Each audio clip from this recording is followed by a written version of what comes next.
और हिंदू समाज तो उत्तर देगा ही इसका, है ना, निश्चित रूप से। उनकी गिरफ्तारी हो, ये हो, सजा हो, ये भी देखना है।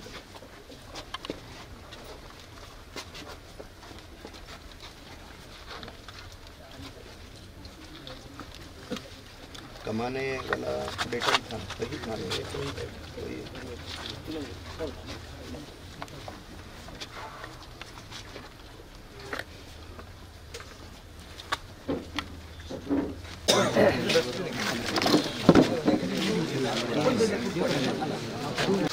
बहुत ही कल एक हमारे कार्यकर्ता का बलिदान हुआ है, जो बहुत बड़े प्रमाण में गोरक्षा का भी काम करता था। और ये जो घटना हुई है, ये जो एक जिहादी हिंसापूर्ण देश भर में फैल रही है। पहलगाम में भी ऐसी घटना हुई और यहाँ पर भी ये घटना हुई, इसका महत्व कम नहीं है। कुछ लोग हिंदू समाज को हिंसा करके डराने का प्रयत्न कर रहे हैं। हिंदू समाज ही इस जिहादी हिंसा की कब्र खोद के रखेगा यहाँ पर भारत में। और इसलिए मुझे लगता है कि इस हिंसा से समाज डरने वाला नहीं, हिंदू समाज इसका उत्तर देना जानता है, वो इसका उत्तर देगा। राज्य सरकार ने उन लोगों को तुरंत गिरफ्तार करना चाहिए। और इतने बेरहमी से जो हमला हुआ है, और उसमें वीडियो भी हुए कि कई मुस्लिम महिलाओं ने उनको मदद की है छूट के जाने के लिए गाड़ी में बैठा कर, तो सारी छानबीन करके जल्दी से जल्दी गिरफ्तारी भी होनी चाहिए। और जो मुसलमान समुदाय का वर्ग इस हिंसा से हिंदू समाज को डराना चाहता है, ऐसी घटनाएं केरल में भी बहुत हुई है, यहाँ पर भी बहुत हुई है। इसका कोई भी असर हिंदू समाज के ऊपर नहीं होगा, कोई डरने वाला नहीं है। और इसका उत्तर देना हिंदू समाज जानता है, इतना ही मैं कहना चाहता हूँ। कहना है कि पूछना चाहिए ना, सरेआम ऐसी घटनाएं कैसे हो रही है। यहाँ पे शस्त्र जो ढूंढे गए, लिए गए, तो हिंदू समाज के तरफ के शस्त्र लेकर गए। और मुसलमानों की, जो मुसलमानों का एक वर्ग जिन्होंने हमला किया है, उनके हाथ में तो शस्त्र थे, शस्त्रों से ही हमला किया है। तो मुझे लगता है कि ढूंढना चाहिए बहुत गंभीरता से, कोई तुष्टिकरण इसमें नहीं करना चाहिए। तो राज्य सरकार ने ये बात ध्यान देनी ही चाहिए। कोस्टल एरिया में इस तरह का घटना बार बार हो रहा है हिंदू के ऊपर। बिल्कुल, तो जिहादी हिंसा बढ़ ही रही है ना, तो इसके सारे तत्व है। यहाँ के व्यवसाय हाथ में ले रहे हैं, यहाँ के अनेक बातें हो रही है। केरल से भी कई एलिमेंट्स यहाँ पर आ रहे हैं ये करने के लिए। ये क्षेत्र तो बहुत पुराने समय से इस हिंसा से जूझ रहा है, और ये क्षेत्र इस हिंसा से डील करना भी जानता है। इसलिए मैं कह रहा हूँ कि कोई डरने वाला नहीं है इससे, और उनको सजा होनी ही चाहिए निश्चित रूप से। हिंदू समाज ने भी स्वयं के सिद्धता के बारे में सोचना चाहिए। निश्चित रूप से हिंदू समाज ने, क्योंकि ऐसा पकड़कर कोई टारगेट किलिंग करेगा तो हिंदू समाज को स्वयं के बारे में सोचना ही चाहिए और हिंदू समाज सोचेगा। धन्यवाद।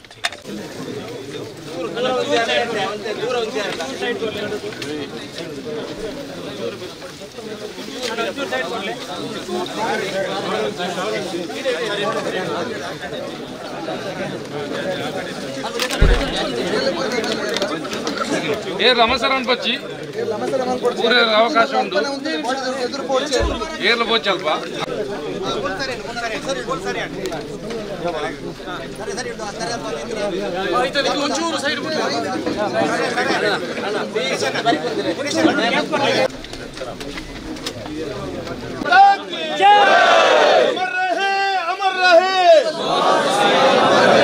अमर रहे अमर रहे।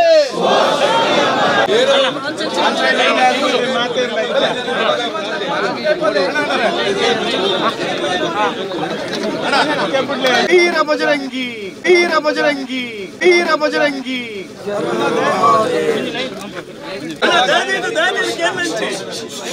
ಅಣ್ಣ ಇಂಚಿದ ಮೇಡ್ದೆ ದರ್ಶನ ಬರ್ರೆ ಅಂಚದ ಏರ್ ಮಾತ ಮೂಲುಲ್ಲರು ದೇದಿದ ದರ್ಶನ ಮಲ್ತೆ ಬಿದೆ ಪೋಲೆ ಮೂಲ ಜಾಗ ದರ್ಶನ ಮಲ್ತೆ ನಮ್ಮ ಮಾತೆರೆಗ್ಲ ದರ್ಶನ ಮಲ್ಪರೆಂಡು ಆ ಕಾರಣಕ್ಕೋಸ್ಕರ ಜವನೀರು ಮೂಲ ಚೂರು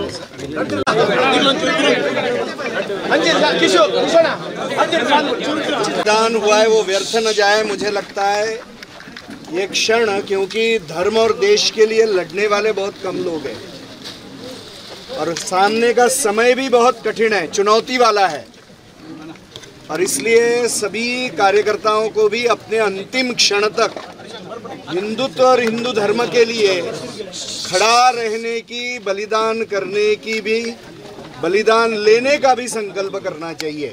यही मैं कहूँगा, यही सच्ची श्रद्धांजलि सुहास जी के लिए होगी और भगवान उनके आत्मा को सद्गति दे, शांति दे। जीवन भर इन्होंने हिंदू धर्म और देश का काम किया है, यही भगवत चरणों में प्रार्थना, और उनके परिवार को भी जो भी हम सहयोग कर सकेंगे सब लोग मिलकर करेंगे। जय श्री राम।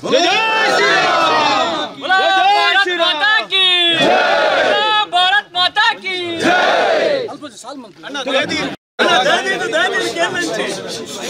ಅಣ್ಣ ಇಂಚಿದ ಮೇಡ್ದೆ ದರ್ಶನ ಬರ್ರೆ ಅಂಚದ ಏರ್ ಮಾತ ಮೂಲುಲ್ಲರು ದೇದಿದ ದರ್ಶನ ಮಲ್ತೆ ಬಿದೆ ಪೋಲೆ ಮೂಲ ಜಾಗ ದರ್ಶನ ಮಲ್ತೆ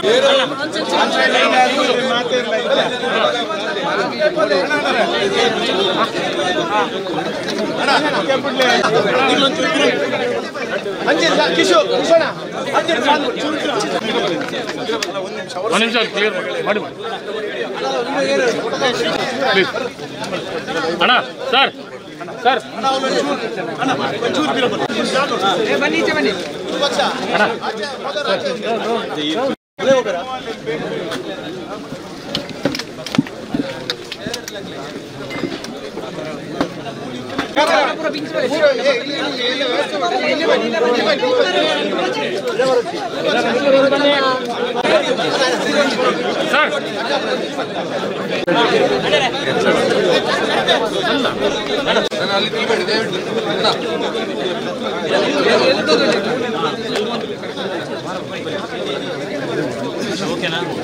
ಓಕೆ ಬ್ಲಾಕ್ ಮಾಡಬೇಡಿ, ಸ್ಪೀಡ್ ಸ್ವಲ್ಪ ಮೂವ್ಮೆಂಟ್ ಆಗ್ಬಿಡುತ್ತೆ.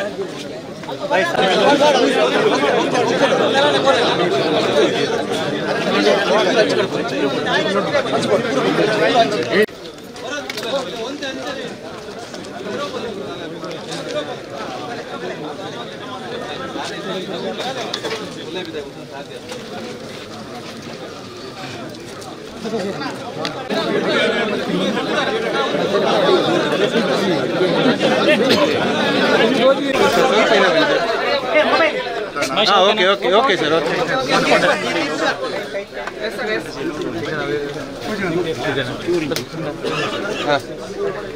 ಹಿಂದೂ ಕಾರ್ಯಕರ್ತ ಸುಹಾಸ್ ರವರ ಒಂದು ಬರ್ಬರ ಹತ್ಯೆ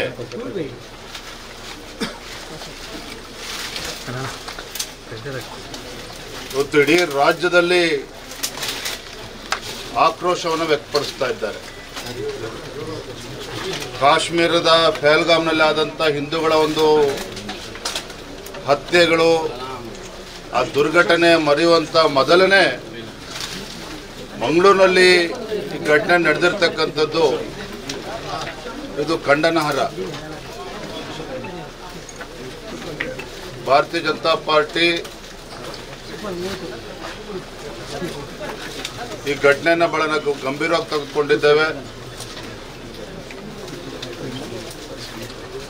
ಪೊಲೀಸ್ ಇಲಾಖೆಯ ವೈಫಲ್ಯ ಮೇಲ್ನೋಟಕ್ಕೆ ಎದ್ದು ಕಾಣ್ತಾ ಇದೆ. ಅವನ ಜೀವಕ್ಕೆ ಬೆದರಿಕೆ ಇದ್ರೂ ಸಹ ಯಾವುದೇ ರೀತಿ ರಕ್ಷಣೆ ಇಲ್ಲದೆ ಇರತಕ್ಕಂಥದ್ದು.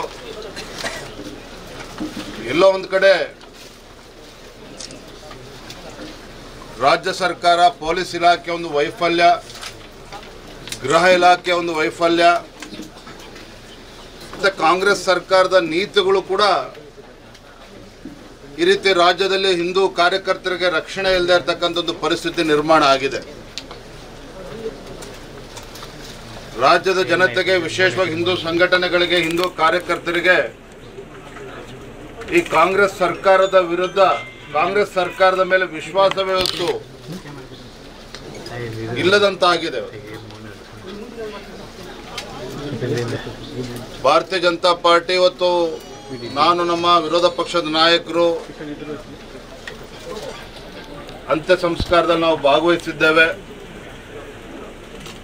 ಕುಟುಂಬಕ್ಕೆ ಸಾಂತ್ವನ ಹೇಳ್ತಕ್ಕಂಥ ಪ್ರಯತ್ನವನ್ನ ಮಾಡಿದ್ದೇವೆ, ಧೈರ್ಯವನ್ನು ತುಂಬತಕ್ಕಂಥ ಪ್ರಯತ್ನವನ್ನು ಮಾಡಿದ್ದೇವೆ.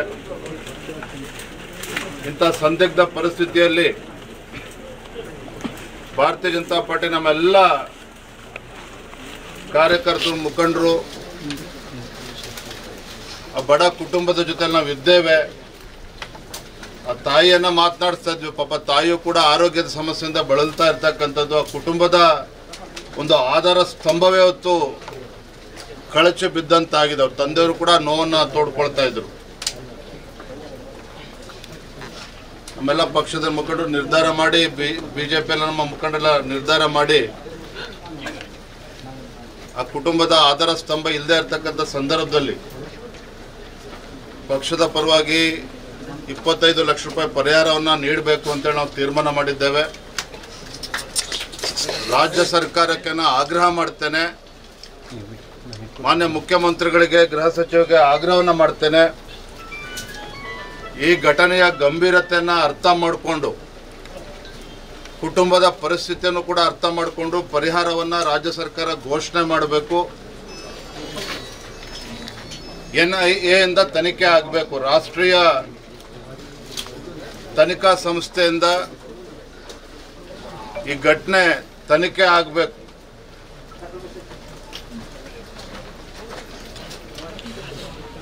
ಈ ತರ ಘಟನೆಗಳು ನಡೆದಾಗ ಯಾವತ್ತೂ ಕೂಡ ಹಿಂದೂ ಕಾರ್ಯಕರ್ತರ ಪರವಾಗಿ ನಿಂತಿಲ್ಲ. ನಾ ಈ ಸಂದರ್ಭದಲ್ಲಿ ಹೆಚ್ಚೇನು ಮಾತನಾಡಕ್ಕೆ ಹೋಗಿದ್ದಿಲ್ಲ. ಸಂದರ್ಭವನ್ನು ಅರ್ಥ ಮಾಡಿಕೊಂಡು ಇಷ್ಟೇ ಹೇಳ್ತೇನೆ, ಮಾನ್ಯ ಮುಖ್ಯಮಂತ್ರಿಗಳಿಗೆ, ಗೃಹ ಸಚಿವರಿಗೆ, ಈ ಸರ್ಕಾರಕ್ಕೆ ಸ್ವಲ್ಪ ಏನಾದರೂ ಮನುಷ್ಯತ್ವ ಅನ್ನೋದು ಇದ್ದರೆ ಆ ಬಡ ಕುಟುಂಬಕ್ಕೆ ಪರಿಹಾರ ಘೋಷಣೆ ಮಾಡಬೇಕು. ರಾಷ್ಟ್ರೀಯ ತನಿಖಾ ಸಂಸ್ಥೆಯಿಂದ ತನಿಖೆ ಆಗಬೇಕು. ಆ ನಿಟ್ಟಿನಲ್ಲಿ ರಾಜ್ಯ ಸರ್ಕಾರ ತೀರ್ಮಾನ ಮಾಡಬೇಕು ಅಂತೇಳಿ ಆಗ್ರಹ ಮಾಡ್ತೇವೆ. ಗಂಭೀರತೆಯನ್ನು ಅರ್ಥ ಮಾಡಿಕೊಂಡು ಈ ನಿಟ್ಟಿನಲ್ಲಿ ರಾಜ್ಯ ಸರ್ಕಾರ ಕೂಡ ಸ್ಪಂದಿಸಬೇಕು ಅಂತೇಳಿ ನಾನು ಈ ಸಂದರ್ಭದಲ್ಲಿ ಆಗ್ರಹವನ್ನು ನಾನು ಮಾಡ್ತಾ ಇದ್ದೇನೆ. ನೊಂದಂಥ ಮನೆಗೆ ಬಂದು ಅವರ ಕುಟುಂಬಕ್ಕೆ ಸಾಂತ್ವನ ಹೇಳಿದಿರಿ. ಇವತ್ತು ಹಿಂದೂ ಕಾರ್ಯಕರ್ತರ ಹತ್ಯೆ, ಸಿದ್ದರಾಮಯ್ಯ ಬಂದರೆ ಹಿಂದೂ ಕಾರ್ಯಕರ್ತರ ಹತ್ಯೆ ಗ್ಯಾರಂಟಿ, ಅದು ಕಾಂಗ್ರೆಸ್ಸಿನ ಗ್ಯಾರಂಟಿ. ಹಿಂದೆ ಸಿದ್ದರಾಮಯ್ಯ 2013ರಲ್ಲಿ ಅಧಿಕಾರ ಸ್ವೀಕಾರ ಮಾಡಿದ ಮೇಲೆ ಸುಮಾರು 36 ಜನ ಹಿಂದೂ ಕಾರ್ಯಕರ್ತರ ಹತ್ಯೆ ಆಗಿದೆ. ಮಾಡಿದವರೆಲ್ಲ PFIನವರು, KFDR. ಇವತ್ತು ಕೊಲೆ ಮಾಡಿರೋದೆಲ್ಲರೂ ಕೂಡ ಜಿಹಾದಿ ಬ್ರದರ್ಸ್. ನಮ್ಮ ಶಿವಕುಮಾರ್ ಹೇಳ್ತಾರಲ್ಲ ಯಾವಾಗ ಬ್ರದರ್ಸ್ ಆ ಜಿಹಾದಿ ಬ್ರದರ್ಸ್ ಮಾಡಿದ್ರು. ಈಗ ನನಗೆ ಪೊಲೀಸ್ ಕಮಿಷನರು ಕೂಡ ಫೋನ್ ಮಾಡಿದ್ರು, ನಾನು ಮಾತಾಡಿಲ್ಲ. ನಾನು ಬರಬೇಕಾದ್ರೆ ನಮ್ಮ ಶಾಸಕರು ನಮಗೆ ನನ್ನ ವಿಜಯೇಂದ್ರ ಅವ್ರಿಗೆ ಯಾಕೆ ಇನ್ನೂ ಬಂಧಿಸಿಲ್ಲ ಅಂತ ಹೇಳಿದ್ರೆ ಅವರು ಅದಕ್ಕೋಸ್ಕರ ಒಂದು ಟೀಮ್ ರೆಡಿ ಮಾಡಿರ್ತಾರೆ. ಇಲ್ಲಿ ಸ್ಟೈಲ್ ಅದು, ಯಾರು ಕೊಲೆ ಮಾಡಿದ್ದಾರೆ ಅವ್ರನ್ನ ಅರೆಸ್ಟ್ ಮಾಡಲ್ಲ, ಅವರೇ ಕೆಲವ್ರನ್ನ ತಯಾರು ಮಾಡ್ತಾರಂತೆ. ರಕ್ಷಣೆ ಕೊಡೋದು. ಹಾಂ, ಅರೆಸ್ಟ್ ಆಗೋಕ್ಕೆ ಬೇರೆ, ಹತ್ಯೆ ಮಾಡೋಕ್ಕೆ ಬೇರೆ. ಇದು ಟೀಮ್, 2 ಟೀಮ್ ಇದೆ. ಆ ಟೀಮು ಇನ್ನೂ ರೆಡಿಯಾಗಿಲ್ಲ. ಅದಕ್ಕೋಸ್ಕರ ಪೊಲೀಸರು ವೆಯ್ಟ್ ಮಾಡ್ತಾ ಇದ್ದಾರೆ. ಅವ್ರು ಲಿಸ್ಟ್ ಕೊಟ್ಟ ಮೇಲೆ ಅದು ಮಾಡ್ತಾರೆ. ನಾನು ಪೊಲೀಸ್ ಅಧಿಕಾರಿಗಳಿಗೆ ಎಷ್ಟು ದಿನ ಈ ಥರ ಮಾಡ್ತೀನಿ. ಚಾಮರಾಜಪೇಟೆ ಅಲ್ಲಾದಾಗೂ ಕೂಡ ಯಾವನು ಮೆಂಟಲ್ ಪೇಷಂಟ್ ಅಂತ ತಂದು ನಿಲ್ಲಿಸ್ಬಿಟ್ರು. ಅಂದರೆ ಪೊಲೀಸರು ಇವತ್ತು ಈಗಾಗಲೇ ನಮ್ಮ ಅಧ್ಯಕ್ಷರು ಹೇಳಿದ ರೀತಿ ಅವನಿಗೆ ಯಾವುದೇ ರೀತಿಯಾದಂಥ ಒಂದು ಸೆಕ್ಯೂರಿಟಿಯನ್ನು ಕೊಟ್ಟಿಲ್ಲ. ಅವ್ರು ಕೊಲೆ ಮಾಡ್ತಾರೆ. ಲಾಸ್ಟ್ 1 ವೀಕ್ ಹಿಂದೆ ಮೆಸೇಜ್ ಬಂದಿದೆ ಪೊಲೀಸ್ ಇಲಾಖೆಗೆ, ನೆಕ್ಸ್ಟ್ ಕಾದಿದೆ ಇವನಿಗೆ ಅಂತ ಹೇಳ್ಬಿಟ್ಟು ಮೆಸೇಜ್ ಹಾಕ್ತಾರೆ. ನನ್ನ ಹತ್ರ ಇತ್ತು ಏರ್ಪೋರ್ಟಲ್ಲೇ, ನಾನು ಬಂದಿದ್ದೀನಿ, ಅಲ್ಲಿ ಮೆಸೇಜ್ ಹಾಕಿದೆ, ನೆಕ್ಸ್ಟ್ ಟಾರ್ಗೆಟ್ ಇವನೇ ಅಂತ ಹೇಳ್ಬಿಟ್ಟು. ಇಷ್ಟಿದ್ರೂ ಪೊಲೀಸರು ಯಾಕೆ ಅವ್ರಿಗೆ ಸೆಕ್ಯೂರಿಟಿ ಕೊಟ್ಟಿಲ್ಲ? ಇದು ಪೊಲೀಸರ ಸ್ಪಷ್ಟ ವೈಫಲ್ಯ. ಕರ್ನಾಟಕದಲ್ಲಿ ಪೊಲೀಸರು ಇದಾರ ಗೊತ್ತಿಲ್ಲ ನನಗೆ. ಒಂದು ಕಡೆ ಪೊಲೀಸರಿಗೆ ಕಪಾಳ ಮೋಕ್ಷ CM NI ರಾಷ್ಟ್ರೀಯ ತನಿಖಾ ದಳದಿಂದ ತನಿಖೆ ಆಗಬೇಕು. ಯಾಕಂದರೆ ಇಲ್ಲಿ ಪಾಕಿಸ್ತಾನ ಜಿಂದಾಬಾದ್ ಆದ್ಮೇಲೆಲ್ಲ ಕೊಲೆಗಳಾಗುತ್ತೆ. ಯಾವಾಗ ಪಾಕಿಸ್ತಾನ ಜಿಂದಾಬಾದ್ ಅನ್ನೋ ಗ್ಯಾಂಗ್ ಇದೆಯಲ್ಲ, ಈ ಭಯೋತ್ಪಾದನಾ ಗ್ಯಾಂಗ್, ಅದು ಜಿಂದಾಬಾದ್ ಕೂಗಿದಾಗೆಲ್ಲ ಕೊಲೆಗಳಾಗ್ತವೆ. ಅದಕ್ಕೆ ಇದು ನ್ಯಾಷನಲ್ ಇನ್ವೆಸ್ಟಿಗೇಷನ್ ಇಂದನೇ, ಏಜೆನ್ಸಿಯಿಂದನೇ ತನಿಖೆ ಆಗಬೇಕು. ಇದರಿಂದ ಈಗ ಮೂಲ ಕಾರಣ ಕಂಡುಹಿಡಿಯಬೇಕು. ಪಾಕಿಸ್ತಾನ ಜಿಂದಾಬಾದ್ ಅಂದಾಗೆ ಈ ಥರ ಕೊಲೆಗಳಾಗ್ತಾ ಇದೆ ಅಂದರೆ ಸ್ಥಳೀಯ ಪೊಲೀಸರು ಕೈ ಚೆಲ್ಲಿ ಕುಳಿತಿದ್ದಾರೆ. ಸಿದ್ದರಾಮಯ್ಯನವರು ಈ ಒಂದು ಹಿಂದೂ ಕಾರ್ಯಕರ್ತರ ಕೊಲೆಗಳಿಗೆ ನೇರ ಸಿದ್ದರಾಮಯ್ಯನವರ ಹೇಳಿಕೆಗಳು. ಯಾಕೆಂದರೆ ಹಿಂದೆ ಹಾಸನದಲ್ಲಾದಾಗ ಈ PFIನವ್ರನ್ನೆಲ್ಲ ಸುಮಾರು 1600 ಜನನ ಬಿಡುಗಡೆ ಮಾಡಿದ್ದಾರೆ. ಕ್ಯಾಬಿನೆಟ್ಗೆ ತಂದು ಬಿಡುಗಡೆ ಮಾಡಿ, ಪೊಲೀಸ್ ಸ್ಟೇಷನ್ ಅಲ್ಲ, ಎಲ್ಲ ಪೊಲೀಸ್ ಇಲಾಖೆ ಕಮಿಷನರು DG ಎಲ್ಲ ಲೆಟ್ರ್ ಬರೆದಿದ್ದಾರೆ. ಯಾವುದೇ ಕಾರಣಕ್ಕೂ ಬಿಡಬಾರ್ದು ಇವ್ರನ್ನ. ಲಾ ಡಿಪಾರ್ಟ್ಮೆಂಟ್ ಪತ್ರ ಬರೆದಿದೆ, ಬಿಡಬಾರ್ದು. ಆದರೂ ಸಿದ್ದರಾಮಯ್ಯ ಪ್ರೀತಿ ಓಲೈಕೆ, ಈ ಓಲೈಕೆಯಿಂದ ಬಿಡುಗಡೆ ಮಾಡಿದ್ರು. ಈಗ ಅದೇ ಗ್ಯಾಂಗು ಎಂದು ನಮ್ಮನ್ನೆಲ್ಲ ಬಿಡುಗಡೆ ಮಾಡ್ತಾರೆ ಅನ್ನೋ ಒಂದು ಧೈರ್ಯದಿಂದ ಈ ಥರದ ಕೊಲೆಗಳನ್ನು ಮಾಡ್ತಾ ಇದ್ದಾರೆ. ಇವತ್ತು ಅವರ ಕುಟುಂಬ ಬಡ ಕುಟುಂಬ. ಈಗಾಗಲೇ ನಮ್ಮ ಅಧ್ಯಕ್ಷರು ಅನೌನ್ಸ್ ಮಾಡಿದ್ದಾರೆ 25 ಲಕ್ಷ ಪಾರ್ಟಿಯಿಂದ ನಾವೆಲ್ಲ ಕೊಡ್ತೀರಿ ಅಂತೇಳಿ. ಆದರೆ ಇದು ತನಿಖೆ ಆಗಬೇಕು. ತನಿಖೆ ಆಗಿಲ್ಲ ಅಂದರೆ ಈ ಥರದ ರಿವೆಂಜ್ಗಳು ಬಹಳ ನಡೆಯುತ್ತೆ ಮಂಗಳೂರಲ್ಲಿ. ಮೂಲತಃ ಈ ರಿವೆಂಜ್ಗೆ ಮೂಲ ಕಾರಣ ಪಾಕಿಸ್ತಾನ ಜಿಂದಾಬಾದ್. ಪಾಕಿಸ್ತಾನ ಪರವಾದಂಥ ಕೆಲವು ವ್ಯಕ್ತಿಗಳು ಇಲ್ಲಿ ಸೇರ್ಕೊಂಡ್ಬಿಟ್ಟಿದ್ದಾರೆ. ಮಂಗಳೂರಲ್ಲಿ, ಉಡುಪಿ ಭಾಗದಲ್ಲಿ, ಕರಾವಳಿ ಭಾಗದಲ್ಲಿ ಗ್ಯಾಂಗ್ ಗಟ್ಟಲೆ ಕೇರಳದಿಂದ ಬರ್ತಾರೆ, ಟ್ರೈನಿಂಗ್ ತೊಗೊತಾರೆ, ಇಲ್ಲಿ ಬಂದು ಹತ್ಯೆಗಳನ್ನು ಮಾಡ್ತಾರೆ, ಮತ್ತೆ ಕೇರಳ ಓಡೋತಾರೆ. ಇಲ್ಲಿ ಅಮಾಯಕರನ್ನ ಒಂದು 4 ಜನ ತಂದು ಪ್ರೊಡ್ಯೂಸ್ ಮಾಡ್ತಾರೆ. ಇದು ಇಲ್ಲಿನ ಪದ್ಧತಿ. ಇದು ಪೊಲೀಸ್ ಇಲಾಖೆಗೆ ಒಂದು ಕೆಟ್ಟ ಹೆಸರು ಬಂದಿದೆ. ತನಿಖೆ ಸರಿಯಾಗಬೇಕು. ನಾನೀಗ ಕಮಿಷನರ್ ಅವ್ರಿಗೆ ಬರೋಕ್ಕೆ ಹೇಳ್ತೀನಿ, ಅವ್ರ ಜೊತೆ ಮಾತಾಡ್ತೀನಿ. ಸರಿಯಾದಂಥ ತನಿಖೆ ಆಗಬೇಕು. ಈಗಾಗಲೇ ರಾಷ್ಟ್ರೀಯ ತನಿಖಾ ದಳದಿಂದ ತನಿಖೆ ಆಗಬೇಕು ಅನ್ನೋದು ನಮ್ಮ ಪಾರ್ಟಿಯ ನಿಲುವು. ನಾನು ನಮ್ಮ ಅಧ್ಯಕ್ಷರೆಲ್ಲ ಕೇಂದ್ರ ಸಚಿವರ ಜೊತೆ ಮಾತಾಡಿ ಇಲ್ಲಿ ನಿರಂತರವಾಗಿ ಈ ಥರ ಭಯೋತ್ಪಾದನಾ ಚಟುವಟಿಕೆ, ಪಾಕಿಸ್ತಾನ ಜಿಂದಾಬಾದು, ಪಾಕಿಸ್ತಾನ ಫ್ಲಾಗ್ಗಳು ಆಡೋದು ಈ ಭಾಗದಲ್ಲಿ ಜಾಸ್ತಿ ಆಗಿದೆ. ಮನೇನೂ ನೋಡಿದ್ರಲ್ಲ, ಭಟ್ಕಳದಲ್ಲೇ ಪಾಕಿಸ್ತಾನದವ್ರು ಭಾಳ ಜನ ಇದ್ದರು. ಇನ್ನೂ ನಮ್ಮ ಸರ್ಕಾರ ಮೀನಮೇಷ ಎಣಿಸ್ತಾ ಇದ್ದೆ ಅವ್ರನ್ನ ಕಳಿಸೋಂಥ.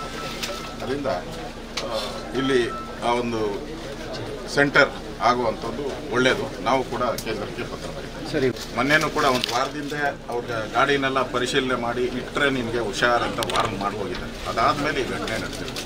ಅಂದರೆ ಮೆಸೇಜ್ ಹೆಂಗೋಯ್ತು ಅವ್ರಿಗೆ, ಕೊಲೆ ಮಾಡಿದವ್ರಿಗೆ ಒಂದು ಮೆಸೇಜ್ ಹೋಗೈತಲ್ಲ, ಅವನ ಹತ್ರ ಆಯುಧ ಇಲ್ಲ. ಆಯುಧ ಇದ್ದರೆ ಅವನು ಎಸ್ಕೇಪ್ ಆಗ್ತಾ ಇದ್ದ. ಸೆಲ್ಫ್ ಪ್ರೊಟೆಕ್ಷನ್, ಅವರ ಆತ್ಮರಕ್ಷಣೆಗೋಸ್ಕರ ಆಯುಧ ಇಟ್ಕೊಳಕ್ಕೆ ಅವಕಾಶ ಇರಲಿಲ್ಲ. ಇದೆಲ್ಲ ತಿಳಿದೇ ಮಾಡಿರೋದು. ಅದು ಪೊಲೀಸ್ ಸ್ಟೇಷನ್ನಿಂದ ಅರ್ಧ ಕಿಲೋಮೀಟರ್ ದೂರದಲ್ಲಿ ಆಗಿರೋದು ಈ ಘಟನೆ. ಅಷ್ಟು ಧೈರ್ಯ ಇದೆ ನಡೆದು. ಅಂದರೆ ಪೊಲೀಸರು ಕೂಡ ಸಡನ್ನಾಗಿ ಅಲ್ಲಿ ಬಂದೇ ಇಲ್ಲ, ಭಾಳ ಹೊತ್ತಾದ್ಮೇಲೆ ಬಂದಿರೋದು. ಅದರಿಂದ ಇಲ್ಲಿ ಪೊಲೀಸರ ನೆಗ್ಲಿಜಿಯನ್ಸಿನೂ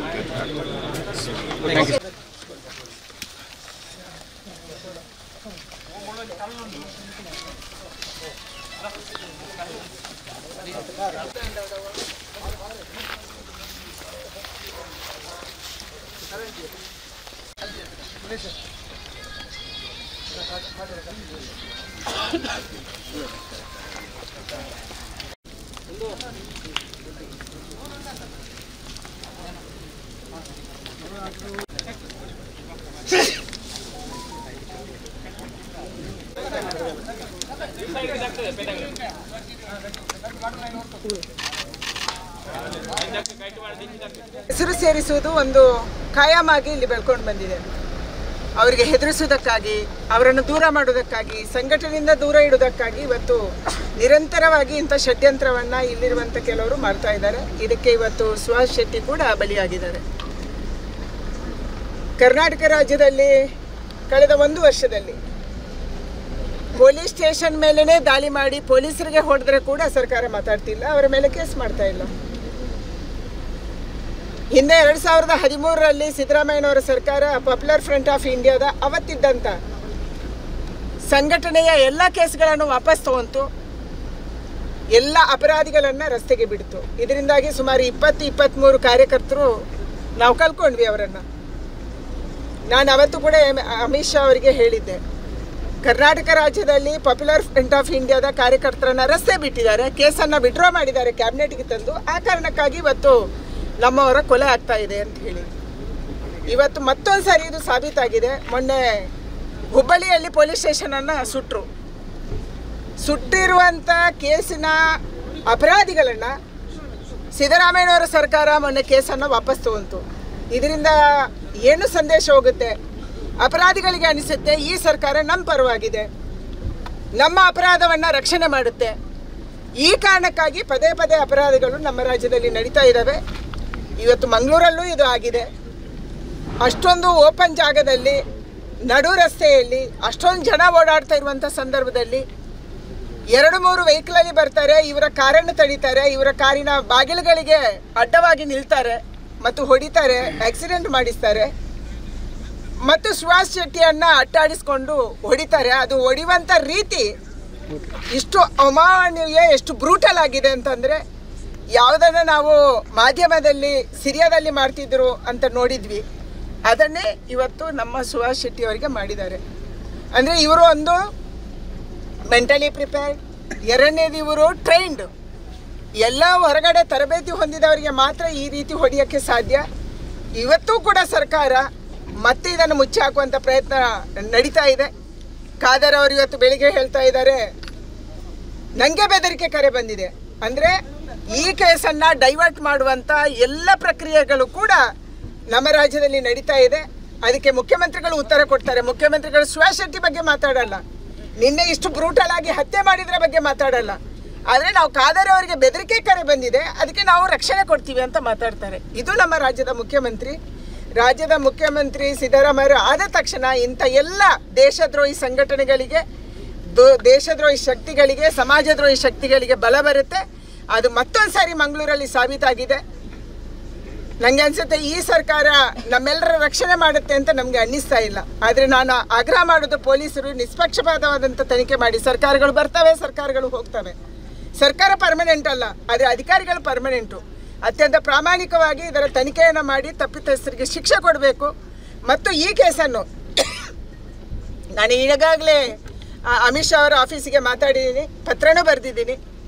ಸುಹಾಸ್ ಶೆಟ್ಟಿ ಅವರ ಕೇಸನ್ನು NIAಗೆ ಕೊಡಬೇಕು ಅನ್ನುವಂಥ ಆಗ್ರಹವನ್ನು ಮಾಡಿದ್ದೀನಿ, ಆಗ್ರಹ ಮಾಡಿ ಪತ್ರನೂ ಬರೆದಿದ್ದೀನಿ. ಅದಕ್ಕಾಗಿ ತಕ್ಷಣ ಈ ಕೇಸನ್ನು NIA ಕೊಡಬೇಕು. ಮತ್ತು ಇಡೀ ಕೋಸ್ಟಲ್ನ ಈ ಭಾಗದಲ್ಲಿ ಕಾಸರಗೋಡು, ಮಂಗಳೂರು, ಉಡುಪಿ, ಬಡ್ಕಲೆ ತನಕ ಮತ್ತು ಕಾರವಾರ ತನಕ ಏನೇನು ಈ ರೀತಿಯ ಆಕ್ಟಿವಿಟಿಗಳು ನಡೀತಿದೆ, ಇದನ್ನು ಪತ್ತೆ ಮಾಡಲಿಕ್ಕೆ ವಿಶೇಷವಾದಂಥ ಒಂದು ಪ್ರಯತ್ನ NIAದಿಂದ ಆಗಬೇಕನ್ನುವಂಥ ಆಗ್ರಹವನ್ನು ನಾನು ಮಾಡ್ತಾ. ಈ ಒಂದು ನಿರಂತರವಾಗಿ ಕರಾವಳಿಯಲ್ಲಿ ಮಾಡಿ ಇವತ್ತು ಮುಸ್ಲಿಂ ಏನು ಭಯೋತ್ಪಾದಕರು ನಿರಂತರವಾಗಿ ಈ ಕರಾವಳಿಯಲ್ಲಿ ಇಂಥ ಘಟನೆ ನಡೀತಾ ಇದೆ. ಇದೇನು ಆ ಪಕ್ಷ ಈ ಪಕ್ಷ ಎಲ್ಲ ಪಕ್ಷದಲ್ಲೂ ಆಗಿದೆ. ಆದರೆ ದುರ್ದೈವ ಅಂದರೆ ಯಾವುದೇ ರೀತಿಯ ಒಂದು ಕ್ರಮಗಳು ಇಂಥ ಸಂದರ್ಭದಲ್ಲಿ ಸಹ ಅವ್ರಿಗೆ ಎಲ್ಲಿ ಸಿಕ್ಕಲ್ಲೇ ಸ್ಪಾಟು ಗುಂಡು ಹಾಕುವಂಥ ಒಂದು ಕೆಲಸ ಸರ್ಕಾರ ಮಾಡಬೇಕು. ಇಲ್ಲಾಂದರೆ ಇನ್ನು ಕರ್ನಾಟಕದಲ್ಲಿ ಹಿಂದೂ ಕಾರ್ಯಕರ್ತರು ಧರ್ಮದ ಸಂಘಟನೆಗಾಗಿ, ನಮ್ಮ ದೇಶಕ್ಕಾಗಿ ದುಡಿಯುವಂಥವ್ರಿಗೆ ಒಂದು ರೀತಿ ಭಯ ತರುವಂಥ ಒಂದು ವಾತಾವರಣವನ್ನು ರಾಜ್ಯದಲ್ಲಿ ಇವತ್ತು ಮಾಡ್ತಾಯಿದ್ದಾರೆ. ಇಂಥ ಸಂದರ್ಭದಲ್ಲಿ ನಮ್ಮ ಏನು ಕರಾವಳಿಯ ಒಬ್ಬ ಪ್ರಭಾವಿ ಸುಹಾಸ್ ಶೆಟ್ಟಿಯವರು, ಅವರೆಲ್ಲ ಮನೆಯ ಒಂದು ಪರಿಸ್ಥಿತಿ ನೋಡಿದ್ರೆ ಅತ್ಯಂತ ಬಡತನ ಕುಟುಂಬದಲ್ಲಿ ನಮ್ಮ ದೇಶ ಸಲುವಾಗಿ, ಧರ್ಮ ಸಲುವಾಗಿ ಹೋರಾಟ ಮಾಡ್ತಾ ಇದ್ದಾರೆ. ಅವ್ರಿಗೆಲ್ಲ ರೀತಿ ರಕ್ಷಣೆ ಕೊಡುವಂಥದ್ದು ನಮ್ಮೆಲ್ಲರ ಆದ್ಯ ಕರ್ತವ್ಯ. ಆ ದುರಂತ ಏನಂದರೆ, ಯಾರು ಅಧಿಕಾರಕ್ಕೆ ಬರ್ತಾರೆ ನಮ್ಮ ಕಾರ್ಯಕರ್ತನ ರಕ್ಷಣೆ ಮಾಡ್ಕೊವಂಥದ್ದನ್ನು ನಮ್ಮ ಸರ್ಕಾರ ಇದ್ದಾಗೂ ಸರಿಯಾಗಿ ನಿರ್ವಹಿಸಲಿಲ್ಲ. ಅದಕ್ಕೇ ನಮ್ಮ ಪರಿಸ್ಥಿತಿ ಇಲ್ಲಿ ಈಗಂತರೂ ಕಾಂಗ್ರೆಸ್ ಬಂದ ಮೇಲೆ ಅಂತರೂ ತೀರಾ ಅವರಿಗೆ ಭಯ ಹಾರಿಬಿಟ್ಟಿದೆ. ಈಗ ಈ ಒಂದು ಸರ್ಕಾರ ಅಂದ್ರಂತರೂ ಒಂದು ಪಾಕಿಸ್ತಾನದ ಒಂದು ಈ ಸರ್ಕಾರ ರೀತಿಯಲ್ಲಿ ಇವತ್ತು ಕರ್ನಾಟಕದಲ್ಲಿ ಆಗ್ತಾಯಿದೆ. ಇವತ್ತು ಅವರ ತಂದೆ ತಾಯಿಗೆ ಇವತ್ತು ಕ್ಯಾನ್ಸರ್ ಆಗಿದೆ, ತಂದೆ ಮುಗ್ಧ ಒಬ್ಬ ವ್ಯಕ್ತಿ. ಇಂಥ ಒಂದು ಕಷ್ಟದಲ್ಲಿ ಸಹ ನಾವು ಇವತ್ತು ಬಂದಿದ್ದೀವಿ. ಬರೀ ಕೇವಲ ಸಾಂತ್ವನ ಹೇಳೋದ್ರಿಂದ ಏನೂ ಆಗೋದಿಲ್ಲ. ನಾವೆಲ್ಲ ಗಟ್ಟಿಯಾಗಿ ಮುಂದಿನ ದಿವಸಗಳಲ್ಲಿ ಈ ರಾಜ್ಯದಲ್ಲಿ ಆಗ್ತಿರುವಂತಹ ಹಿಂದೂ ಕಾರ್ಯಕರ್ತರ ರಕ್ಷಣೆ ಮಾಡುವಂಥ ಕೆಲಸ ನಾವು ಮಾಡಲೇಬೇಕು. ನಾನು ಎಲ್ಲ ಹಿಂದೂ ಕಾರ್ಯಕರ್ತರಿಗೆ ವಿನಂತಿ ಮಾಡ್ಕೊತೀನಿ ಅಂದರೆ, ಸ್ವಲ್ಪ ರಾತ್ರಿ ಮತ್ತು ಒಬ್ಬಂಟಿಗರಾಗಿ ಅಡ್ಡಾಡಬೇಡಿ. ಯಾಕಂದರೆ ಇಲ್ಲಿ ನೋಡಿ, ಮುಂಜಾನೆ ಬೆಳಿಗ್ಗೆ ನಮ್ಮ ಪುನೀತ್ ಕೆರೆಯವರು ಹೇಳ್ತಾಯಿದ್ರು, ಅವ್ರ ಕಾರ್ನಲ್ಲಿರುವಂಥ ಎಲ್ಲ ಆತ್ಮರಕ್ಷಣೆಗಾಗಿರುವಂಥ ಎಲ್ಲ ಆಯುಧಗಳನ್ನು ಪೊಲೀಸರು ತೆಗೆಸ್ತಾರೆ. ಪೊಲೀಸರು ತೆಗೆಸಿದ ಮೇಲೆ ಸಾಯಂಕಾಲ ಈ ಘಟನೆ ನಡೀತದೆ. ಇದು ಏನು ಲಿಂಕ್ ಇದೆ, ಇದರಿಂದ ಏನು ಅವ್ರಿಗೇನಾದರೂ ಮಾಹಿತಿ ಸಿಗ್ತಾ, ಎಲ್ಲೋ ಲೀಕ್ ಆಯಿತಾ, ಇವ್ರ ಬಳಿ ಯಾವುದೇ ಆಯುಧ ಇಲ್ಲ, ಆತ್ಮರಕ್ಷಣೆಗಾಗಿ. ಈಗ ನೋಡಿ, ಇಲ್ಲಿ ಕರಾವಳಿಯಲ್ಲಿ ಆಗಲಿ ಇವತ್ತು ನಮ್ಮ ಕಾರ್ಯಕರ್ತರು ಆತ್ಮರಕ್ಷಣೆಗಾಗಿ ಆಯುಧಗಳನ್ನ ಇಟ್ಕೊಳ್ಳುವಂಥದ್ದು ಅನಿವಾರ್ಯ ಆಗಿದೆ. ಆದರೆ ಉದ್ದೇಶಪೂರ್ವಕವಾಗಿ ಅವತ್ತೇ ಅದನ್ನು ತೆಗೆಸ್ತಾರೆ. ಸಾಯಂಕಾಲನೇ ಅವರ ಒಂದು ಭೀಕರವಾದಂತಹ ಒಂದು ಘಟನೆ ನಡೀತದೆ. ಇದು ಎಲ್ಲನೂ ತನಿಖೆ ಆಗಬೇಕು, NIAದಿಂದ ಆಗಬೇಕು. ಮತ್ತು ಇವರಿಗೆ ಇನ್ನೂ ಅವ್ರನ್ನ ಕರ್ಕೊಂಡು ಬಂದು ಅರೆಸ್ಟ್ ಮಾಡೋದ್ರಿಲ್ಲ, ಎಲ್ಲಿ ಸಿಗ್ತಾರೆ ಅಲ್ಲೇ ಗುಂಡು ಹಾಕಿ ಕೊಲ್ಲಬೇಕು. ಇನ್ಮೇಲೆ ಅದನ್ನು ಮಾಡದೇ ಇದ್ದರೆ ನನಗನ್ನಿಸ್ತದೆ, ಇನ್ನು ಮುಂದಿನ ದಿವಸಗಳಲ್ಲಿ ಹಿಂದೂಗಳು ರಾಜ್ಯದಲ್ಲಿ ಜೀವನ ಮಾಡಲಿಕ್ಕೆ ಸಾಧ್ಯ ಇಲ್ಲ. ಹಿಂದೂ ಕಾರ್ಯಕರ್ತರನ್ನ ನಾವು ಕೇವಲ ಚುನಾವಣೆಯಲ್ಲಿ ಬಳಸ್ಕೊಂಡು ಅವರ ಪರಿಶ್ರಮ, ಅವರ ಹೋರಾಟದ ಹಿನ್ನೆಲೆಯಲ್ಲಿ ನಾವೆಲ್ಲರೂ ಸರ್ಕಾರ ಮಾಡಿ ಮಜಾ ಮಾಡಿ ಇವತ್ತು ಏನು ನಾವು ಕೆಲವೊಂದು ಜನ ಮಾಡಿದ್ದಾರೆ ಅಂತ ಅಯೋಗ್ಯರು ಈಗ ಬಂದು ಹೇಳ್ತಾರೆ, ಸಾಂತ್ವನ ಹೇಳ್ತಾರೆ, ಏನೋ ಹೇಳಿ ಯಾವ ಕಾರ್ಯಕರ್ತರ ರಕ್ತದ ಮೇಲೆ ಇವರು ತಮ್ಮ ಅಧಿಕಾರವನ್ನು ಅನುಭವಿಸಿದಂಥ ಮಹಾನುಭಾವರು ನಮ್ಮಲ್ಲಿ ಅದ್ದಾರೆ. ಈ ವ್ಯವಸ್ಥೆ ದಕ್ಷಿಣ ಕನ್ನಡದಲ್ಲಿ ಆಗಲಿ ಎಲ್ಲ ಕಡೆನೂ, ಇದು ವಿಜಯಪುರದಲ್ಲಿಯೂ ಸಹ ಆ ರೀತಿ ಒಂದು ವಾತಾವರಣ, ಇಲ್ಲಿ ಕಲಬುರಗಿಯಲ್ಲಿ ಆಗಲಿ, ನೀವು ಯಾವುದೇ ಭಾಗದಲ್ಲಿ ಇವತ್ತು ಕರ್ನಾಟಕದಲ್ಲಿ ಈ ಸರ್ಕಾರ ಬಂದ ಮೇಲೆ ಸುರಕ್ಷಿತ ಇಲ್ಲ. ಇದಕ್ಕೇನು ಸರ್ಕಾರ, ಕೇಂದ್ರ ಸರ್ಕಾರನೇ NIA ತನಿಖೆ ಮಾಡಿ ಇಂತಿಂಥವು ಯಾರ್ಯಾರು ಕಲ್ಪ್ರಿಟ್ ಅದಾರ ಅವ್ರನ್ನ ಗುಂಡು ಹೊಡೆದಿಂದ ಮುಗಿಸ್ಬೇಕು ಹೊರತು ಅದನ್ನು ಬಿಟ್ಟರೆ ಪರಿಹಾರ ಇಲ್ಲ.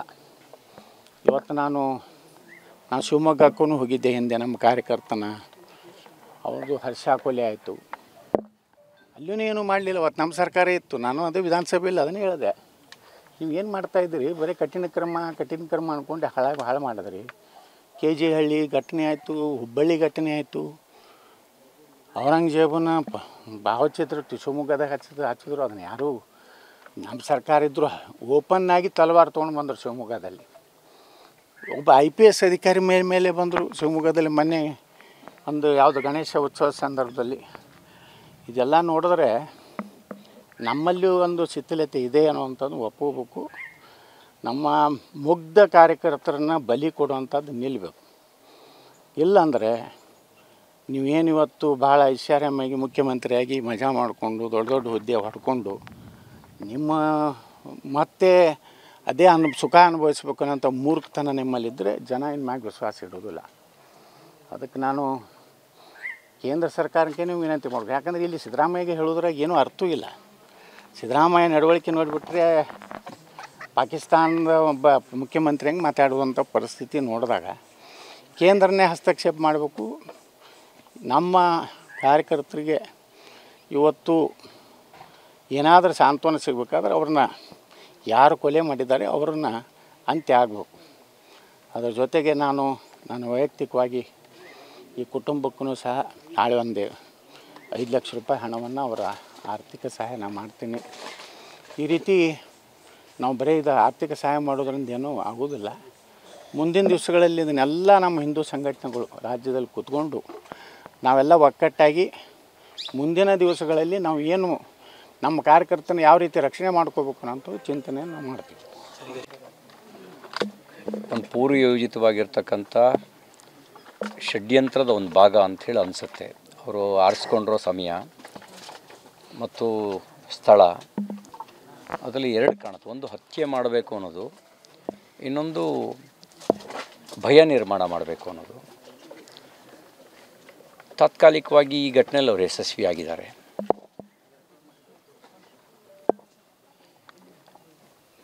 ಆದರೆ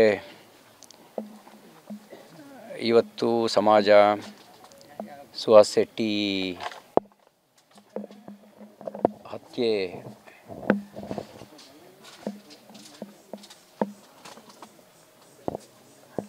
ಹತ್ಯೆಕೋರರನ್ನು ಸುಮ್ಮನೆ ಬಿಡುವ ಮಾನಸಿಕತೆಯಲ್ಲಿ ಯಾರೊಬ್ಬರೂ ಇಲ್ಲ.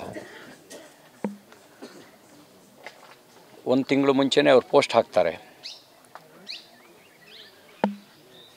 ಯಾಕೆ ಇವ್ರಿಗೆ ಭದ್ರತೆ ಒದಗಿಸ್ಲಿಲ್ಲ? ಈ ಪ್ರಶ್ನೆಗಳು ನಮಗೆ ಕಾಡ್ತಾ ಇದ್ದಾವೆ. ಮತ್ತು ಆತ್ಮರಕ್ಷಣೆಗಾಗಿ ಇಟ್ಕೊಂಡಿದ್ದಂಥ ಆಯುಧಗಳನ್ನು ಕೂಡ ಪೊಲೀಸರು ಇಟ್ಕೊಳ್ಳೋದ ರೀತಿಯಲ್ಲಿ ಪದೇ ಪದೇ ತಪಾಸಣೆ ಮಾಡಿ ಅವನ್ನ ನಿರಾಯುಧನನ್ನಾಗಿ ಮಾಡಿದ್ದಾರೆ. ಈ ಎಲ್ಲದರ ಬಗ್ಗೆ ತನಿಖೆ ಆಗಬೇಕು. 1 ತಿಂಗಳು ಮುಂಚೆ ಮಾರ್ಚ್ ತಿಂಗಳಲ್ಲೇ ಪೋಸ್ಟ್ ಹಾಕಿದ್ರು ಯಾಕೆ ಸುಹಾಸ್ ಶೆಟ್ಟಿಗೆ ರಕ್ಷಣೆ ಕೊಡಲಿಲ್ಲ? ಮತ್ತು ಇನ್ನೊಂದು ಈಗ ಮತ್ತೆ ಹಾಕಿದ್ದಾರೆ, ಇನ್ನೊಂದು ವಿಕೆಟ್ ಬೀಳುತ್ತೆ ಅಂಥೇಳಿ. ನಾವೇ ನೇರವಾಗಿ ನಮ್ಮ ರಕ್ಷಣೆ ನಾವೇ ಮಾಡ್ಕೊಳ್ಬೇಕು ಅನ್ನೋದಾದರೆ ನಾವು ಅದಕ್ಕೂ ತಯಾರಿದ್ದೀವಿ. ಆದರೆ ಪೊಲೀಸ್ ಇಲಾಖೆ ಇಷ್ಟೆಲ್ಲ ಗೊತ್ತಿದ್ದರೂ ಕೂಡ ಯಾಕೆ ರಕ್ಷಣೆ ಕೊಡಲಿಲ್ಲ ಅನ್ನೋ ಪ್ರಶ್ನೆಗೆ ಉತ್ತರಿಸಬೇಕು. ನಾನು ಈ ಸಂದರ್ಭದಲ್ಲಿ ರಾಜಕಾರಣ ಮಾಡೋಕ್ಕೆ ಬಯಸೋದಿಲ್ಲ. ಸುಹಾಸ್ ಶೆಟ್ಟಿ ಅವರ ಸಾವು ವ್ಯರ್ಥ ಆಗೋದಿಲ್ಲ ಅಂತ ಅಷ್ಟೇ ನಾನು ಹೇಳಲಿಕ್ಕೆ ಬಯಸ್ತೇನೆ. ಸತ್ತವರು ಅನ್ಯಕೋಮರಾಗಿದ್ದರೆ ಸ್ಪರ್ಧೆಯಲ್ಲಿ ನಿಂತು ಪರಿಹಾರ ಘೋಷಣೆ ಮಾಡ್ತಿದ್ದವರು, ಕೊಡಗಟ್ಟಲೆ ಕಣ್ಣೀರು ಸುರಿಸ್ತಾ ಇದ್ದವರು, ನಾವು ಸಂವಿಧಾನ ಅಣತಿಯಂತೆ ನಡೀತೀವಿ ಅಂಥೇಳಿ ಪದೇ ಪದೇ ಹೇಳುವ ಜನ ಎಲ್ಲಿ ಇವತ್ತು ಉಸ್ತುವಾರಿ ಸಚಿವರು? ಬರಬೇಕಿತ್ತಲ್ಲ ಇಲ್ಲಿ. ಸಾಂತ್ವನ ಹೇಳಬೇಕಾಗಿದ್ದು, ಕುಟುಂಬಕ್ಕೆ ಸಾಂತ್ವನ ಹೇಳಬೇಕಾಗಿದ್ದು ಅವ್ರದ್ದು ಕರ್ತವ್ಯ ಇತ್ತು. ಇರಲಿ, ನಮಗವರ ನೆರವು ಸಾಂತ್ವನವನ್ನು ನಂಬಿಕೊಂಡು ನಾವ್ಯಾರೂ ಸಂಘಟನೆ ಚಟುವಟಿಕೆಗಳಲ್ಲಾಗಲಿ ಸಾರ್ವಜನಿಕ ಬದುಕಿನಲ್ಲಾಗಲಿ ಇಲ್ಲ. ನಮ್ಮದು ಇಷ್ಟೇ. ಈ ಇದೊಂದು ರೀತಿ ಸೂಕ್ಷ್ಮವಾದ ಪ್ರದೇಶ ದಕ್ಷಿಣ ಕನ್ನಡ, ಕೇರಳ. ದೇಶಭಕ್ತರು ಎಷ್ಟು ಸಂಘಟಿತರಾಗಿದ್ದಾರೆ, ಗಟ್ಟಿ ಇದ್ದಾರೋ, ದೇಶದ್ರೋಹಿಗಳು ಅಷ್ಟೇ ಪ್ರಮಾಣದಲ್ಲಿದ್ದಾರೆ. ದೇಶದ್ರೋಹಿಗಳನ್ನು ಬೇರೆ ಸಹಿತ ಕಿತ್ತು ಹಾಕಲೇಬೇಕು. ಅದಕ್ಕೆ ಇಡೀ ತನಿಖೆಯನ್ನು NIAಗೆ ವಹಿಸಬೇಕು ಅಂತ ನಾನು ಆಗ್ರಹಿಸ್ತೇನೆ. ಮುಂಚೆನೇ ನಾವು ಪ್ರವೀಣ್ ನೆಟ್ಟಾರು ಹತ್ಯೆ ಆದ ಸಂದರ್ಭದಲ್ಲೇ ಇಲ್ಲೊಂದು NIA ಘಟಕವನ್ನು ಮಂಗಳೂರಿನಲ್ಲಿ ಸ್ಥಾಪಿಸಬೇಕು ಅಂತ ಹೇಳಿದ್ವಿ, ಬೇಡಿಕೆ ಇತ್ತು. ಅದು ಯಾವ ಕಾರಣಕ್ಕೆ ಅಂತ ಹೇಳಿದ್ರೆ, ಇದೊಂದು ಸೂಕ್ಷ್ಮ ಪ್ರದೇಶ ಇದೆ. ಇಲ್ಲಿ NIA ಘಟಕ ಇದ್ದರೆ ಸ್ಥಳೀಯವಾಗಿರುವಂಥ ಚಲನವಲನಗಳ ಮೇಲೆ ಗಮನ ಇಟ್ಟು ದೇಶದ್ರೋಹಿಗಳನ್ನು ಮಟ್ಟ ಹಾಕಲಿಕ್ಕೆ ಸಾಧ್ಯ ಆಗುತ್ತೆ ಅನ್ನೋ ಕಾರಣಕ್ಕೋಸ್ಕರ ಆ ಘಟಕದ ಬೇಡಿಕೆಯನ್ನು ಮುಂದಿಟ್ಟಿದ್ವಿ. ಆ ಘಟಕ ಇವರು ಯಾರು ಅಪರಾಧ ಮಾಡಿದ್ದಾರೆ ಅವ್ರನ್ನ ಪತ್ತೆ ಹಚ್ಚೋದು, ಅವರಿಗೆ ಆರ್ಥಿಕ ನೆರವು ಕೊಡುವಂಥ ಮತ್ತು ಪ್ರಚೋದನೆ ಕೊಡುವಂಥ ವ್ಯಕ್ತಿ ಮತ್ತು ಸಂಘಟನೆಗಳನ್ನು ಮಟ್ಟ ಹಾಕೋದು ಸರ್ಕಾರದ ಕರ್ತವ್ಯ ಇದೆ. ಇಲ್ಲದೇ ಇದ್ದರೆ ಇಂಥ ಘಟನೆಗಳು ಮತ್ತೆ ಮರುಕಳಿಸೋದಕ್ಕೆ ಸರ್ಕಾರವೇ ಕಾರಣ ಆಗುತ್ತೆ. ಎಲ್ಲ ಎಚ್ಚರಿಕೆಯನ್ನು ವಹಿಸಬೇಕು ಮತ್ತು ದೇಶಕ್ಕಾಗಿ ಸಮಾಜಕ್ಕಾಗಿ ಕೆಲಸ ಮಾಡ್ತಿರುವಂಥವರಿಗೆ ಅವರಿಗೆ ಸೂಕ್ತ ರಕ್ಷಣಾ ವ್ಯವಸ್ಥೆಯನ್ನು ಮಾಡಬೇಕು ಅಂತ ನಾನು ಆಗ್ರಹಿಸ್ತೇನೆ.